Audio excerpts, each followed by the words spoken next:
नमस्कार, मी पूजा. परिपूर्ण स्वादमध्ये आपलं मनापासून स्वागत. आज आपण करणार आहोत मस्त मऊसूत असे पाकातले रवा नारळ लाडू. पाकातले लाडू करताना आपल्याला पाक चुकण्याची भीती असते. आज मी तुम्हाला या व्हिडिओमध्ये आपला पाक बिघडू नये किंवा तो एकतारीच्या पुढे जाऊ नये म्हणून मी इथं महत्त्वाची ट्रिक सांगितलेली आहे. चला तर मग आजच्या रेसिपीला सुरुवात करूया. सुरुवातीला आपण रवा भाजून घेऊया. त्यासाठी इथं मी गॅसवर कढई गरम करत ठेवलेली आहे आणि इथं मी 1 कप साजूक तूप घेतलेलं आहे. तूप असं पातळ करून मोजायचं म्हणजे तुपाचं प्रमाण अगदी बरोबर होतं. 1 कपातलं 2 टेबलस्पून तूप शिल्लक राहील इतकं मी तसंच ठेवलेलं आहे. बाकी सगळं तूप मी कढईमध्ये काढून घेतलेलं आहे. आपण इथं आज अर्धा किलो रव्याच्या प्रमाणामध्ये पाकातले लाडू करणार आहोत. 1 कप साजूक तूप आहे म्हणजे बरोबर 250 ml आहे. तूप हलकंसं गरम होऊ द्या. तूप हलकंसं गरम झालं की यानंतर आपण यामध्ये बारीक रवा काढून घेणार आहोत. इथं मी बरोबर अर्धा किलो बारीक रवा घेतलेला आहे. कपने मोजाल तर 250 mlच्या कपने बरोबर 2.5 कप रवा भरतो. रवा भाजताना आपण गॅसची फ्लेम कमी करूनच भाजायचा आहे. गॅसची फ्लेम मिडियमपेक्षा बरीचशी कमी आणि लोपेक्षा थोडीशी जास्त ठेवून आपण हा रवा भाजून घेणार आहोत. आपण असं सतत चमच्याने ढवळत राहायचं आहे म्हणजे रवा अगदी छान भाजला जातो आणि तो व्यवस्थित फुलतो. रवा कमी फ्लेमवर भाजल्यामुळे तो न करपता आतपर्यंत अगदी छान भाजला जातो आणि त्याचा रंग देखील जास्ती बदलत नाही. रव्याचा रंग बदलेल म्हणून आपण रवा अजिबात कमी भाजायचा नाही आहे. रवा जर कमी भाजला गेला तर तो आपल्या पोटाला बाधू शकतो. कमी फ्लेमवर रवा चांगला भाजला म्हणजे आपले लाडू देखील जास्ती दिवस टिकतात. अगदी कमी फ्लेमवर रवा मी 15 ते 16 मिनिटं अगदी छान भाजून घेतला आहे. बघा, तुम्ही पाहू शकता आपला रवा अगदी छान फुलून आलेला आहे. आपल्याला असाच रवा भाजून घ्यायचा आहे. रवा चांगला भाजला गेला आहे पण त्याचा जास्ती रंग देखील बदललेला नाही आहे. आपण इथं गाईचं तूप वापरलं आहे त्यामुळे थोडासा पिवळसर रंग दिसतो आहे. आता आपण यामध्ये ओलं खोबरं घालणार आहोत. इथं मी 1 कप ओलं खोबरं घेतलेलं आहे. कप भरताना आपण घट्ट दाबून भरून घ्यायचं आहे. 1 कप खोबरं म्हणजे इथं मी 30 रुपयाचा 1 नारळ फोडून तो खवून मिक्सरला लावून घेतलेला आहे. खोवलेलं खोबरं आपण मिक्सरला लावताना मिक्सर पल्स मोडवर फिरवून घ्यायचा आणि त्यामध्ये एकही थेंब पाण्याचा घालायचा नाही आहे म्हणजे खोबरं आपलं छान बारीक होतं. खोबरं रव्यामध्ये व्यवस्थित मिक्स करून झालं की आपल्याला रवा आणि खोबरं अजून 5 ते 6 मिनिटं छान भाजून घ्यायचं आहे. असं आपण रवा आणि खोबरं व्यवस्थित भाजून घेणं गरजेचं आहे. जर तुम्ही खोबरं कच्चं ठेवाल तर आपले लाडू 4-5 दिवसातच बिघडले जातील. खोबरं छान भाजून घेतलं म्हणजे काय होतं, आपले लाडू 12 ते 15 दिवस सहज टिकतात. गॅसची फ्लेम लो करायची आणि असं सतत ढवळत राहून रवा आणि खोबरं अजून 5 ते 6 मिनिटं अगदी छान भाजून घ्यायचं आहे.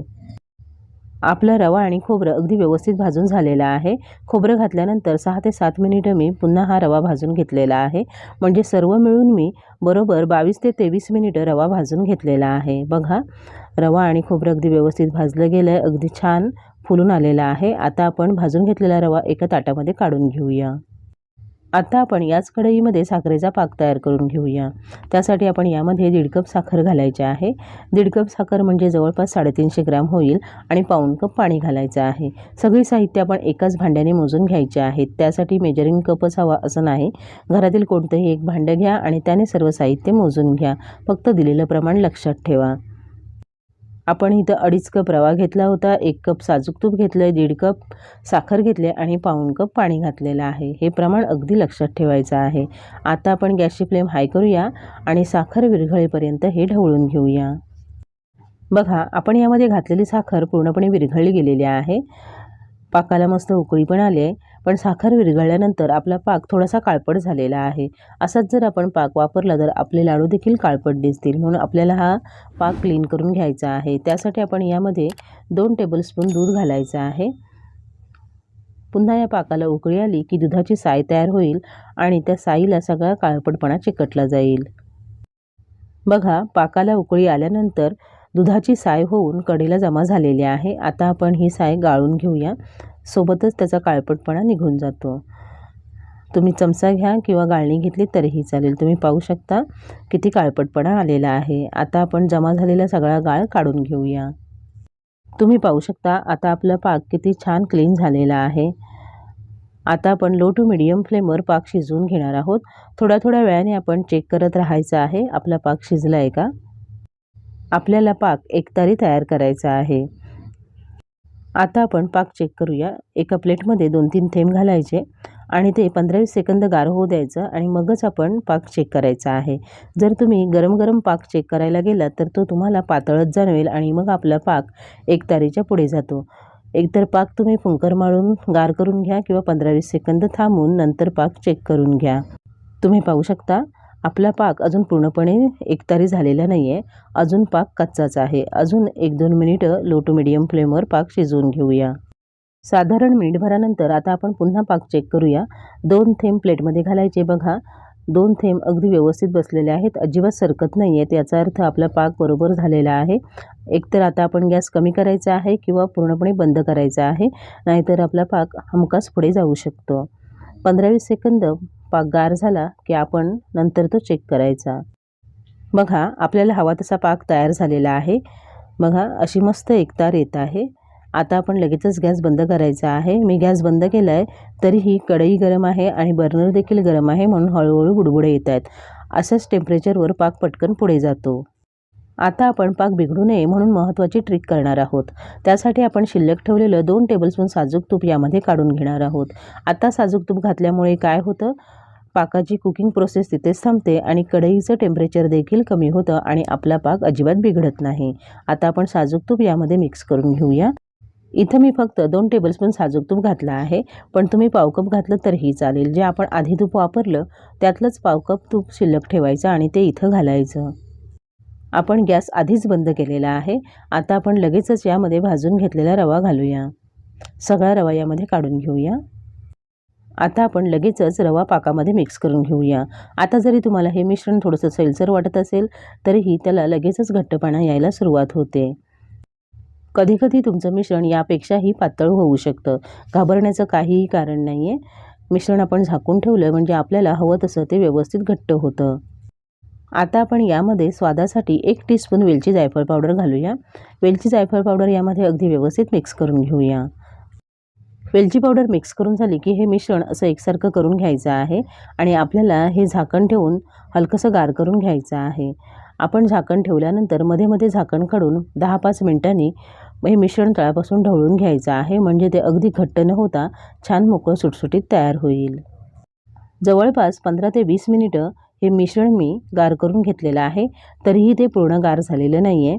15-20 मिनिटांमध्ये मी 2 ते 3 वेळा चमच्याने हे मिश्रण तळापासून ढवळून घेतलेलं आहे, म्हणून ते घट्ट न बसता असं छान मोकळं सुटसुटीत तयार झालेलं आहे. पुन्हा एक वेळ आपण तळापासून ढवळून घेऊया आणि यामध्ये जर कुठे गाठी तयार झाल्या असतील तर त्या हाताने मोडून घेऊया. पण एक गोष्ट लक्षात घ्या, आपल्याला हे मिश्रण पूर्ण गार करायचं नाही आहे. जसं हे मिश्रण गार होईल तसे आपले लाडू वळले जाणार नाहीत, म्हणून आपल्याला हाताला सोसेल एवढं गरम असताना आपण याचे पटापट लाडू वळून घेणार आहोत. तुम्ही पाहू शकता आपलं हे मिश्रण असं आपल्याला हवं तसं तयार झालेलं आहे. सहज लाडू वळला जातोय. बघा आता आपण लाडू बांधून घेऊया. पण त्याआधी काय करूया, हे मिश्रण हाताने असं घट्ट दाबून ठेवूया, म्हणजे सगळं मिश्रण गार होणार नाही. एका बाजूने आपण लाडू वळत जाऊया. जेवढा लाडू तुम्हाला लहान मोठा हवा असेल तेवढं हातावर मिश्रण घ्या आणि असं घट्ट दाबून तुम्ही लाडू वळून घ्या. बघा लाडू अगदी सहज वळले जातात. सजावटीसाठी इथं मी मनुका लावत आहे. तुम्ही तुमच्या आवडीनुसार पिस्त्याचे, बदामाचे काप किंवा काजू देखील लावू शकता. अगदी सहज लाडू वळतोय. आपल्याला हवं तसं मिश्रण तयार झालेलं आहे. पण समजा इथे जर तुमचे लाडू वळले जात नसतील तर तुम्ही 1-2 चमचे साजूक तूप घालू शकता. किंवा एखाद्या वेळेस तुमचा पाक कच्चा राहिला आणि लाडू न वळता अगदी सैलसर राहत असेल तर तुम्ही पुन्हा हे मिश्रण 1-2 मिनिटं लो फ्लेमवर गरम करून घेऊ शकता. बघा आपला लाडू तयार आहे. लाडू तयार झाल्यानंतर तो हातावर असा हलकासा गोल फिरवून घ्यायचा, म्हणजे तो छान गोलाकार होतो आणि त्याला चमक देखील येते. बघा. किंवा एखाद्या वेळेस चुकून तुमचा पाक पुढे गेला आणि हे मिश्रण खूप घट्ट झालं तरी देखील लाडू वळता येत नाहीत. अशा वेळी काय करायचं, हे मिश्रण फोडून घ्यायचं आणि ते मिक्सरला लावायचं आणि त्यामध्ये एखादा टेबलस्पून दूध घालून हे मिश्रण मिक्सरला लावून घेतलं, म्हणजे ते छान मऊसूत होतं आणि अगदी लाडू आपले व्यवस्थित वळले जातात. बघा दुसरा लाडूही आपला अगदी व्यवस्थित तयार झालेला आहे. सांगितलेल्या टिप्स लक्षात ठेवाल तर तुमचे ही लाडू असेच मस्त मऊसूत तयार होतील. सुंदर असा आपला लाडू तयार आहे. तयार झालेले पाकातले रवा नारळ लाडू इथे मी सर्विंग प्लेटमध्ये काढून घेतलेले आहेत. सगळे लाडू अगदी छान गोलाकार तयार झालेले आहेत. मी तुम्हाला एक लाडू तोडून पण दाखवते. बघा आपले लाडू अजिबात कडक न होता मस्त मऊसूत झालेले आहेत. पाहूनच तुमच्या लक्षात येईल. जरी आपण हे लाडू पाकातले केले असतील तरीही अजिबात कडक झालेले नाही आहेत किंवा अगदी खरखरीत देखील झालेले नाही आहेत. मस्त मऊसूत असे आपले लाडू आहेत. माझ्या अशाच नवनवीन रेसिपीजसाठी परिपूर्ण स्वादला सबस्क्राईब करा. व्हिडिओ आवडला तर नक्की लाईक करा आणि तुमच्या मित्रमैत्रिणींसोबत शेअर करा. पुन्हा भेटूया अशाच एका नवीन रेसिपीसोबत. पूर्ण व्हिडिओ पाहिल्याबद्दल धन्यवाद.